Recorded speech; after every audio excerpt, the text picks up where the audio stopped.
যাই তুমি নাচছো কেন? তো বলছে পল্টুদা জিতে গেছে। আরে তুমি নাচছো কেন? বলে নান্টুদা হেরে গেছে। বলে তা তুমি নাচছো কেন? বলে পল্টুদা চোর ছিল। বলে তা তুমি নাচছো কেন? বলে নান্টুদা আরো বড় চোর ছিল। তাহলে তা তুমি নাচছো কেন? বলছে অভ্যেসে মাইনি। তো আমি দেগঙ্গার মানুষের কাছে অনুরোধ করব, আপনারা দয়া করে এই অভ্যেসে নাচবেন না। আপনারা গণতন্ত্র প্রতিষ্ঠা করতে দিন। আর আপনাদের পাশে আজকে যে আছে নওশাদ ভাইজান, যিনি আর কিছু নন, তিনি হলেন কোহিনূর মণি। আর কোহিনূর মণির পাশে আমরা আরেক ভাইকে পাঠাচ্ছি, তিনি হচ্ছেন কাঁচের ভিতরে থাকা আরেকটি ছোট্ট হিরে। আর যিনি প্রতিপক্ষ দাঁড়িয়ে আছেন তিনি হলেন সেই ঘুমিয়ে থাকে হায়নার দল, কুকুরের দল, শিয়ালের দল। মনে করে লাশ পড়ে গেছে, ল্যাজ ধরে টানে, কেউ ঠ্যাং ধরে টানে, কেউ মাথায় সুড়সুড়ি দেয়। আর সিংহর যখন ঘুম ভাঙে ভাই, তখন একে লেজের ঝাপটায় না, কোথায় কে পড়ে থাকে কোনো খেয়াল নাই। তারপরে বাদ রইল সিংহর হুঙ্কার। সিংহ যখন হুঙ্কার দেয়, সিংহ যখন হুঙ্কার দেয়, তখন কে খানায়, কে বাগানে, কে কোথায় নদীতে পড়ে যায়, কাউকে খুঁজে পাওয়া যায় না, কারণ বনের রাজা সিংহ। তাই আপনারা মনে রাখবেন, নওশাদ ভাইজানের প্রত্যেকটা সৈনিক সেই সিংহের জাতি। আমরা বীর, আমরা যোদ্ধা, আমরা কাউকে ভয় পাই না। আমাদের সকলের প্রাণ প্রিয় নওশাদ ভাইজান, ওনাকে আমি আমার অন্তরের অন্তঃস্থল থেকে ভালোবাসা, শ্রদ্ধা এবং আগামী দিনের সংগ্রামী সাথী, এই বাংলার সেই আশা আকাঙ্ক্ষা রেখে ধন্যবাদ জানিয়ে, পাশাপাশি আছেন আমাদের দেগঙ্গার মণিকোঠায় আরেকজন বীর সৈনিক, যার নাম মফিজুল হক শাহজি, যাকে আমরা মিন্টু দা বলে চিনি। ওনাকে আমি আমার আগামী 26-এর 29 তারিখের নির্বাচনী সংগ্রামী অভিনন্দন জানিয়ে আমি দু চারটে কথা বলবো। আজকে মঞ্চে যে সকল নেতৃত্ব আছে সকলকে ধন্যবাদ জানানোর পাশাপাশি যে সকল ভাইয়েরা আমার সম্মুখে আপনারা বসে আছেন, যারা আজকে চেয়ারটা মঞ্চে আমাদের করে দিয়েছেন, যারা হচ্ছে একটি ভিত স্থাপন করতে গেলে আইএসএফ এর সেই টাটা টিসকন রড আমি মনে করি, তাদের সকলকে আমি আমার অন্তরের অন্তঃস্থল থেকে ভালোবাসা, শ্রদ্ধা, সালাম জানিয়ে দু চারটে কথা বলবো। দেগঙ্গা এতদিন ঘুমিয়েছিল, বুঝতে পারিনি তৃণমূল কি, আমাদেরকে সাম্প্রদায়িক সুশ্রুড়ি দিয়ে ভোটটাকে নিয়ে নিত। আজ দেগঙ্গা জেগেছে, আপনারা দেখেছেন। সিংহ ঘুমিয়ে থাকে। আজই সকালে বলছিলাম, সিংহ যখন ঘুমিয়ে থাকে, হায়নার দল, কুকুরের দল, শিয়ালের দল মনে করে লাশ পড়ে গেছে, ল্যাজ ধরে টানে, কেউ ঠ্যাং ধরে টানে, কেউ মাথায় সুড়সুড়ি দেয়। আর সিংহর যখন ঘুম ভাঙে ভাই, তখন একে লেজের ঝাপটায় না, কোথায় কে পড়ে থাকে কোনো খেয়াল নাই। তারপরে বাদ রইল সিংহর হুঙ্কার। সিংহ যখন হুঙ্কার দেয়, সিংহ যখন হুঙ্কার দেয়, তখন কে খানায়, কে বাগানে, কে কোথায় নদীতে পড়ে যায়, কাউকে খুঁজে পাওয়া যায় না, কারণ বনের রাজা সিংহ। তাই আপনারা মনে রাখবেন, নওশাদ ভাইজানের প্রত্যেকটা সৈনিক সেই সিংহের জাতি। আমরা বীর, আমরা যোদ্ধা, আমরা কাউকে ভয় পাই না।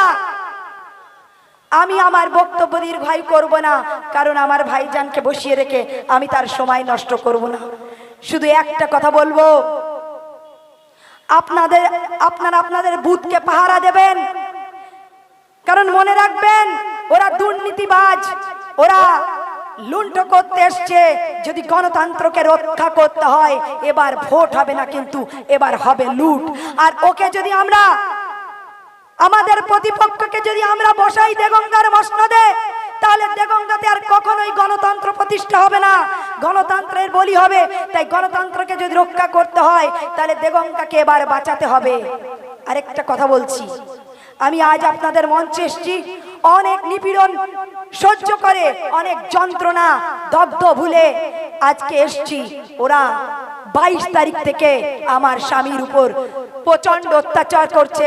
সে একজন সিভিক পুলিশ, তার আর স্ত্রী আমি পারভিন সুলতানা একজন রাজনীতি করা ছোট্ট ছোট্ট পায়ে গুটি গুটি পায়ে এগিয়ে যাওয়া মানুষের পাশে থাকা একটি মেয়ে, তারই অপরাধের জন্য তাকে আজ জর্জরিত করছে। কারণ আমি বলেছিলাম এবার নির্বাচনটা আমি লড়বো না, তৃণমূল প্রতীক চিহ্নে ভোট চাইব না, কারণ তৃণমূল প্রতীক চিহ্নে যাকে দেওয়া হয়েছে সে আর যাই হোক একটি গুন্ডা, মাস্তান, তোলাবাজ, তার হয়ে ভোট প্রচার করতে পারবো না। দেগঙ্গাবাসীর জন্য আমাকে এবার থেমে যেতে হবে।